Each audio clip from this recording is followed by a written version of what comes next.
ದೂರಿಂದ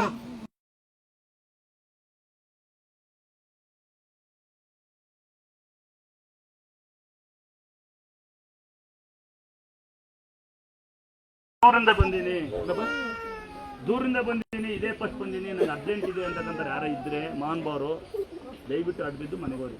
ಈಗ ನಾವೆಲ್ಲಿ ಸನ್ಮಾನ ಮಾಡಲ್ಲ, ಬಹುಮಾನ ಕೊಡಲ್ಲ. ಆಮೇಲೆ ನಿಮ್ಮಿಂದ ಒಬ್ಬರಿಂದ ಮತ್ತೆ ಬೇರೆ ತೊಂದರೆ ಆಗಬಾರ್ದು ದಯವಿಟ್ಟು. ಯಾಕೆಂದರೆ ನಿಮ್ಗೆ ಗೊತ್ತಿರುತ್ತೆ, ಮೊನ್ನೆ ಒಂದು ದಿವಸ 9 ನಡೆಯಲ್ಲ ಅಂತ ಹೇಳಿ ಕೂತಿರ್ತಾರೆ, ಕೋಟಿ ಖರ್ಚು ಮಾಡೀವಿ ಅಂತ ಕಲ್ಮೆ ಕೂತಿರ್ತಾರೆ. ನೋಡಿರ್ತೀರಿ ನೀವೆಲ್ಲ. ನಡೆಯಂಗೆ ಮಾಡಿದ್ದೀನಿ, ಒಳಕೊ ಬರೋಕ್ಕೆ ಏನು ಕೊಡೋದೆ. ನೆನ್ನೆ ನೋಡಿ ಒಬ್ಬನ ಕಾಲ್ ರೆಡಿ ಮಾಡಿದ್ದೀನಿ, ಒಳಗೋಗಿ ಅಲ್ಲಿ ಪೂಜೆ 6 ಗಂಟೆ ಪೂಜೆ ಆಗ್ತೀರಪ್ಪ ಅಂದರೆ ಅಲ್ಲಿ ಪೂಜೆ ಹಾಕಿ ಮುಂಚೆ ಏನು ಮಾಡೋದು? ಹಾಸ್ಪಿಟಲ್ಗೆ ಮನೆ ಮುಂದೆ ಕಾಯೋದು, ದಿವಸ ಮುಂದೆ ಕಾಯೋದು. ಆಮೇಲೆ ನಂಬರ್ ಕೊಟ್ಟರೆ ನಮಗೆ ಹುಷಾರಾಗಿದೆ, ಹುಷಾರಾಗುತ್ತಾ ಅಂತ ಹೇಳಿ ಕೇಳ್ತಾರೆ. ಇನ್ನು ಯಾರೇ ಫೋನ್ ನಂಬರ್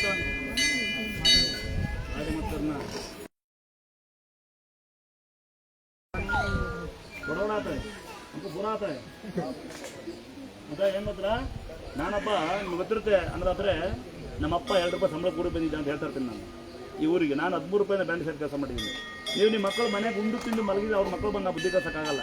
ನೀವೇ ಸರಿ ಇಲ್ಲ, ನಿಮ್ಮ ಅಪ್ಪ ನಿಮ್ಮ ಮಕ್ಕಳು ಸರಿ ಬೆಳೆಸಲ್ಲ. ಒಬ್ಬನೇ ಮಗ 14-15 ವರ್ಷಕ್ಕೆ ಫೋನು ಮೊಬೈಲ್ ಕೊಡಿಸ್ತೀರಿ, ಬೈಕ್ ಕೊಡಿಸ್ತೀರಿ, ವೀಲಿಂಗ್ ಚೇನಿಂಗ್ ಮಾಡಿ ಕೂರು ಚೆನ್ನಾಗಿ ಮಜಾ ಮಾಡ್ಕೊಂಡು ಯಾರೋ ಒಂದು ಕಂಡ ಮನೆ ಹುಡುಗಿ ಹಾಳು ಮಾಡಿ ಅವ್ನು ಫ್ಯಾಟಿ ಹಾಕ್ಕೊಂಡು ಬಂದು ನಿಮ್ಮ ಅಪ್ಪ ಹೊಡಿತಾನೆ. ನೀವು ದೊಡ್ಡ ಹೇಳ್ಕೊಂತೀರಿ ನಮ್ಮ ಮಗ ಭಾಳ ಒಳ್ಳೆಯೂ ಚೂರು ಕುಡಿತಾನೆ ಅಂತ ಹೇಳ್ಕೊಂತೀರಿ. ಇನ್ನು 14-15 ವರ್ಷಕ್ಕೆ ಫೋನ್ ಕೊಡಿಸ್ತೀರಿ, ಹುಡುಗಿ ಹೊಡೆದ ಬಂದು ನನ್ನೇಬಳು ಬಂದಲ್ಲ ಮನೆ ಒಂದು ದೊಡ್ಡ ಬಂದಲ್ಲ 2 ಮಕ್ಕಳು 18 2 ವಯವಂತೆ. ನನಗೆ ಖುಷಿ ಆಗ್ಬಿಡ್ತಾವೆ. ಯಾಕತ್ತಪ್ಪ ಖರ್ಚೇ ಇಲ್ಲ ನಂಗೆ 2 14-15 ವರ್ಷಕ್ಕೆ ಫೋನ್ ಕೊಡಿಸ್ಬಿಟ್ಟು ಒಳಗಡೆ ಮೆಸೇಜ್ ಮಾಡ್ಬೇಕಾರೆ ಏನಂತ ನೋಡಬೇಕು. ನಾವೆಲ್ಲ ಅಂತಮ್ಗಳು ನೀವೆಲ್ಲ ಓದಿ ನಿಂತ್ಕೊಬಿಟ್ಟು ನಾನು ಡಬಲ್ ಡಿಗ್ರಿ ಗ್ರಾಜುಯೇಟ್. ನಾನಪ್ಪ ಅವನು ಡಿಗ್ರಿ ಮಾಡ್ಕೊಂಡಾನೆ, ದತ್ತು ಮಗ. ನನ್ನ ತಮ್ಮ ಫ್ಯಾಷನ್ ಡಿಸೈನರ್, ಒಬ್ಬ ಒಳಗಡೆ ಸೂಪರ್ವೈಸರ್. ನಾವು ಓದಿಲ್ಲ ಅಷ್ಟೇ. ನಾವೆಲ್ಲ ಈಗೇದಿ ನೋಡಿ, ನಾವು ಓದಿದ್ದೀವಿ. ನಿಮಗೆ ಗೊತ್ತಿದೆ ಸಂಸ್ಕಾರ ಅಂದ್ರೆ ಏನು, ಸಂಸ್ಕೃತಿ ಏನು, ಯಾರ ಬಗ್ಗೆ ಮಾತ್ರ. ನಾವು ಎಲ್ಲಕ್ಕಿಂತ ಜಾಸ್ತಿ 3 ಡಿಗ್ರಿ ಓದಿರೋದು ನಾನು. 1 ಡಿಗ್ರಿ ತಾಯಿ ತಂದೆ ಅಂದ್ರೆ ಏನು, ಅವರ ಬಗ್ಗೆ ಏನು, ಅವ್ರ ಅರ್ಥ ಏನು ಅಂತ ನಾನು ಚೆನ್ನಾಗಿ ತಿಳ್ಕೊಂಡಿದ್ದೀನಿ, ಕಣ್ಣಿಂದ ಕಂಡಿದ್ದೀನಿ. ಎರಡನೇದು ಅಂತಮ್ಗಳು ಒಗ್ಗಟ್ಟ ಇರಬೇಕು, ಯಾರ ಬಗ್ಗೆ ಯಾರ ಬಗ್ಗೆ ಯಾರು ಕೂಡ ಬಿಡ್ಕೊಡ್ಬಾರ್ದು ಅಂತ ಇದು. ಇನ್ನು 2ನೇ ತತ್ವ ಹೆಂಗೆ ಗೊತ್ತಾ, ನಾವು ಯಾರ ಬಗ್ಗೆ ಮಾತಾಡಬಾರ್ದು, ಯಾರ ಮನೆಗೆ ಬಗ್ಗೆ ನೋಡಬಾರ್ದು. ಇದು 2ನೇ ತತ್ವ. 3ನೇ ಒಂದು ಡಿಗ್ರಿ ಇದೆ, ಭಾಳ ಉತ್ತಮವಾದ್ದು. ಆಸೆಯಿಂದ ಕಾಚಾಕ್ಬೇಕು. 1000 ರೂಪಾಯಿ ಕೊಟ್ಟು ಊಟ ಹೋಟ್ಲು ಬಿಲ್ ಮಾಡೋಣಲ್ಲ, 10 ರೂಪಾಯಿ ದಾನ ಮಾಡಬೇಕು ಅಂತ 3 ತಿಳ್ಕೊಂಡಿದ್ದೀನಿ. ನಮ್ಮ ಕಾರುಗಳು ನೋಡಿ 800 ಕಾರ್, ಯಾರೋ ಒಂದು ಗಂಟೆ ಇಬ್ಬರು ಬಾಯಿ ಕಂತಾರೆ. ಅದೇ ಕಾರು ಪಂಚರ್ ಆಗಲ್ಲ, ಅದು ಮನೆಗೆ ಬರುತ್ತೆ.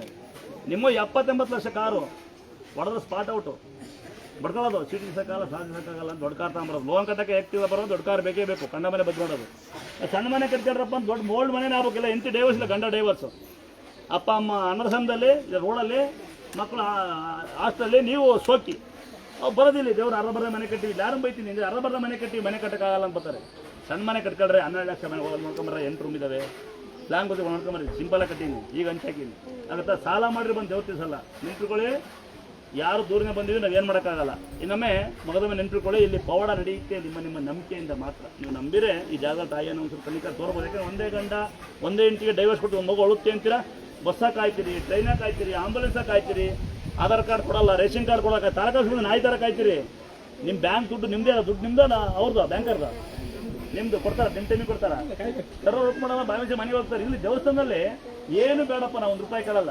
ಯಾರೋ ದುಡ್ಡು ಕೇಳಿದೀವ, ನೀವು ಭಕ್ತಿಯಿಂದ ಅಡ್ಬಿಡ್ರೆ ಅಂದರೆ ಲೇಟಾ ಅಂತ ಬೆಳಗ್ಗೆ ಬಂದು ಏನೆಲ್ಲ ತರಕಟ್ಟ ಮಕ್ಕಳು ನನ್ನೇ ಬಂದಾನೆ ಹೊರಗಡೆ ದೇವ್ರು ಮುಡಿಸ್ಕೊಡಿ ಅಂತಾನೆ. ಯಾರನ್ನ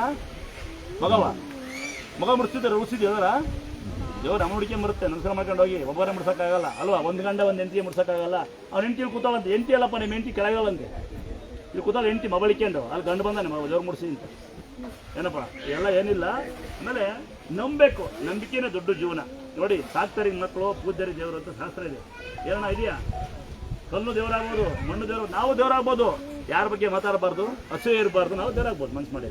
ನಾನು ಗುರುಗಳಾಗಿಲ್ಲಪ್ಪ, ಯಾರನ್ನ ಗುರುಗಳ ಮೇವು ಬಂತ ಮಗನ ಮಾತು ಬರುತ್ತೆ ಅಂತ ಜಮ್ಕಂಡಿಂದ ಬಂದು ರಾಮದುರ್ಗ ಗುರುಗಳು ಅಂತ ಹಾಕ್ಯಾನೆ. ರಾಮದುರ್ಗ, ನನ್ನ ಹೆಸರು ರಾಮಚಂದ್ರ ಅಂತ ಹಾಕ್ಯಾನ. ನಾನು ಬೇಡನಕ್ಕಾಗ್ತಾವ. ಇನ್ನೊಬ್ರು ಮನೆ ಯಾರೋ ಪವಾಡ ಪುರುಷ ಅಂತ ಹಾಕ್ಯಾಳ, ಅವ್ನು ಗೊತ್ತಿಲ್ಲ ನಂಗೆ. ಇನ್ನೊಬ್ಬರ ಇಂಥ ಹುಡುಗಿಗಳು ಹಾಕಿದ್ಲು ಯಾರೋ ಒಂದು ಗುಣವ ಅಂತ ಅವ್ಳು ನಂಬರ್ ತಾಂಡು ಕಡೆಯಿಂದ ಫೋನ್ ಮಾಡಿದೆ, ತಂಗಿ ಬೈಯತ್ ನೋಡಿದ್ಯಾ ಅಂದೆ. ಮಾವ ನೀನು ಬೈಬಲ್ ಉದ್ದಾರ ಆಯಿತು ಅಂತಾಳೆ. ಯಾಕೆಂದ್ರೆ ಮುಂಚೆ ಯಾರು ಲವ್ ಮಾಡ್ತಿದ್ದಂತೆ, ಎಲ್ಲದನ್ನು ಬಿಟ್ಟು ಅಪ್ಪ ಅಮ್ಮ ಸಾಕ್ತಾವಳು ಅಂತ. ನೋಡಿ ಹೆಂಗಿದೆ ಈಗ ನಿಂತ್ಕೊಳ್ಳೋದು. ಮೊನ್ನೆ ಒಂದು ಯಾರೋ ಬಂದರೆ ಇಬ್ಬರು ಲಾಯರ್ಸ್, ಗಂಡ ಹೆಣ್ಣು ಬಿಟ್ಟಿರೋ 3 ವರ್ಷ ಒಂದಾಯರ ಅಂತಿಬ್ರು. ನಾವು ಬೈಯದ್ದೆ, ಬೈದಕ್ಕೆಲ್ಲ ಒಳ್ಳೆದಾಗ್ತಾರೆ, ಬೈಯೋಣ, ಏನು ಮಾಡೋಂಗಿಲ್ಲ. ಬೈಯೋ ರೀತಿ ಏನು ಗೊತ್ತಾ, ದೂರಿಂದ ಬರ್ತೀರಿ, ಎಲ್ಲಿಂದಲೋ ಬಂದಿರಿ, ಉಪವಾಸ ಬಂದಿರಿ, ನಿದ್ಗೆರ್ಗೆ ಬಂದಿರಿ, ಎಷ್ಟು ಕಷ್ಟಪಡ್ಕೊಂಡು ಬಂದಿರಲ್ವ, ಬಂದಿಲ್ವಾ? ಬೆಳಗ್ಗೆನೇ ಯಾವ ಊರಿಂದ ಬಂದಿರೋ ಪುಣ್ಯಾತ್ಮರು ಇವೆಲ್ಲ. ಎಲ್ಲರೂ ಬೇಕಾಗಲ್ಲ, ಕಾಣಿಕೆ ದುಡ್ಡು ತುಂಬಿಸ್ತೀವಿ. ನಾವು ಭಿಕ್ಷುಕರಲ್ವ, ನೀವೆಲ್ಲ ಭಿಕ್ಷೆ ಬಂದು ದುಡ್ಕೊಂಬಂದು ನಮಗೆ ಹಾಕ್ತೀರಿ, ನಾವು ತಟ್ಟೆ ಕೊಟ್ಟು ಭಿಕ್ಷೆ ಬೇಡ್ತಾ ಇದೀವಿ, ಎಲ್ಲರೊಂದು ಭಿಕ್ಷುಕರೇ. ಆದ್ರೆ ಬಂದಾಗ ನಿಮ್ಮ ಮನೆ ಬರುವಾಗ ಏನು ಮಾಡ್ತೀರಾ ಅಂದ್ರೆ, ನಿಮ್ಮ ಊರ ಬರುವಾಗ ನಾನು ಅನ್ನೋದು ಹಿಂದ್ಗಡೆ ನನ್ನದು ಅಂತ, ನನ್ನಿಂದಲೇ ಅಂತ ತಲೆ ಮೇಲೆ 3 ಬಿಟ್ಟು ಬಂದರೆ ಸುಖವಾಗಿರ್ಬೋದು ನೀವು. ಅರ್ಥ ಆಗುತ್ತಾ? ಮೇಲೆ ಯಾರಿರ್ಬೇಕು ಅಂತ, ಅಪ್ಪ ಅಮ್ಮ ಇರಬೇಕು. ತಾಯಿ ತಂದೆನೇ ಗೋಯಿ ಮೇಲೆ ದೊಡ್ಡ ಗುರುಗಳು, ದೊಡ್ಡ ಪವಾಡ, ದೊಡ್ಡ ಅಪ್ಪ ಅಮ್ಮಗಳು. ನಮ್ಮ ಅಪ್ಪ ಅಮ್ಮ ಇದ್ದಾರೆ. ಎರಡನೇದು ಹೆಂಗೆ ಗೊತ್ತಾ, ನಮಗೆ ಅನ್ನ ಹಾಕ್ತಾರೋ, ನಮಗೆ ದಾರಿ ತೋರಿಸ್ತಾ ಮರಿಬಾರ್ದು. ಗುರುಗಳು ಇರ್ತಾರೆ, ಗುರುಸ್ಥಾನ ಇರ್ತಾರೆ. ಮೂರನೇದು ಇರುತ್ತೆ, ಯಾರು ಗೊತ್ತಾ ಮೂರನೇದು? ಯಾರಿರ್ಬೋದು ಮೂರನೇದು? ಉತ್ತಮವಾದ ಸಾಹಸ ಮಾಡಬೇಕು, ಉತ್ತಮವಾದ ಸಾಹಸ ಮಾಡಬೇಕು, ಉತ್ತಮರಾಗಿ ಬಾಳಬೇಕು. ಕೋಟಿ ಬಾಳ ಶ್ರೀಮಂತ ಅಲ್ಲ, ದೊಡ್ಡ ಬೆಳೆ ಯಾರು ಉಣಲ್ಲ, ದೊಡ್ಡ ಕಾರ ಯಾರು ಉಣಲ್ಲ, ಎಲ್ಲ ಉಣದ ಆಲ್ರೆಡಿ ಮೂರಡೆ ಗುಂಡಿ. ಈ ಗುಂಡಿ ಇಲ್ಲ ಅಂತ ಈ ಬೆಂಗಳೂರಲ್ಲಿ ಬರದು ಮಾಡ್ತಾರೆ. ಹಂಗೆ ಸಾಯವಸ್ತಿನ ಆರಾಮಾಗಿರಿ ಅಂತಾದ್ರೆ ನೆನ್ಪಿಟ್ಕೊಳ್ಳಿ. ಈ ಜಾಗ ನಡೆಯುತ್ತೆ ಒಂದೇ ಒಂದು ಪವಾಡ, ನಂಬಿಕೆ, ದೊಡ್ಡ ಪವಾಡ. ನೋಡಿ, ಒಂದು ಸೊಳ್ಳೆ ಕಡಿ ಕಡಿತಿತ್ತು, ಅದು ದೇವಸ್ಥಾನ ಗೊತ್ತಿರೋದು, ಆ ದೇವಸ್ಥಾನ ಅದೇ. ಮತ್ತೆ ಕಾಯಿ ನೆನೆಸ್ಬೋದು ನೀವು ಹೆಣ್ಮಕ್ಳು, ಅದೇ ಯಾಕೆ ಕಾಯಿ ನೆನೆಸ್ತಾ ಇದ್ದಿದ್ದು, ಅದೇ ಜಾಗ ದೇವಸ್ಥಾನ ಕೂತಿದ್ದು. ಗೊತ್ತಿರುತ್ತೆ ನಿಮ್ಗೆ. 9 ಕಾಲಲ್ಲಿ 2 ಕಾಲು ಪೂಜೆ, 7 ಕಾಲು ಇದಾವಲ್ಲಿ ಅಂತ. ಅದು 7 ಕಾಲು ಸ್ಥಾಪನೆ ಮಾಡ್ತೀವಿ.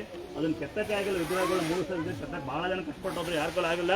ನಾನೊಂಚೂರು ಹೆಂಗೆ ತಿದ್ದಿದ್ದೀನಿ, ನನಗೊಂದು ಆಸೆ ಇತ್ತು, ದೇವ್ರು ಬರೀ ಕಲ್ಲು ಹಿಂಗಿರೋದಂಗೆ ಮುಖ ನೋಡಬೇಕು ಅಂತ. ಅದು ತಿದ್ದಿದ್ದೀನಿ 2-3. ಚೆನ್ನಾಗಿದ್ರೆ ನಮಸ್ಕಾರ ಮಾಡ್ಕೊಳ್ಳಿ, ಚೆನ್ನಾಗಿಲ್ಲ ಬೈಕೊಂಡು ಹೋಗ್ಬೇಡಿ. ಹಂಗೆ ತಿದ್ದಕ್ಕಾಗಲ್ಲ, ಕಡೆ ಕಾಲು ತಿದ್ದಕ್ಕಾಗಲ್ಲ. ಮತ್ತು ಈ ಜಾಗದ ಯಾರೋ ಪಂಡಿತರಿದ್ರೆ ನಿಮ್ಮ ಊರಲ್ಲಿ ಕಳಿಸಿ. ಈ ಜಾಗಕ್ಕೆ ಯಾರು ಪಂಡಿತರು ಬಂದಿಲ್ಲ, ಆಕಾಶನ ಬಂದೋಗಿದ್ದಾರೆ ಸುಮಾರು ಜನ. ಹಂಗಾಗಿ ಪಂಡಿತರು ಯಾರಾದ್ರೂ ಒಬ್ರು ಬರ್ಬೋದು, ನಿಮ್ಮ ಊರಲ್ಲಿ ಶಾಸ್ತ್ರ ಹೇಳ್ತಾರೆ. ಇದು ತುಂಬ ಸಂಗತಿಗಳು ಮಾತಾಡ್ತೀವಿ ನಾವೆಲ್ಲ. ಅರ್ಚಕರಿಂದ ಮನೆ ಯಾರೋ ಒಂದು ಆಂಟಿ ಬಂದಿದ್ದು ಸ್ಪಾಟಾಗಿ, ಮಕ್ಕಳಾಗಿಲ್ಲ ಅಂತ ಅನ್ನೋ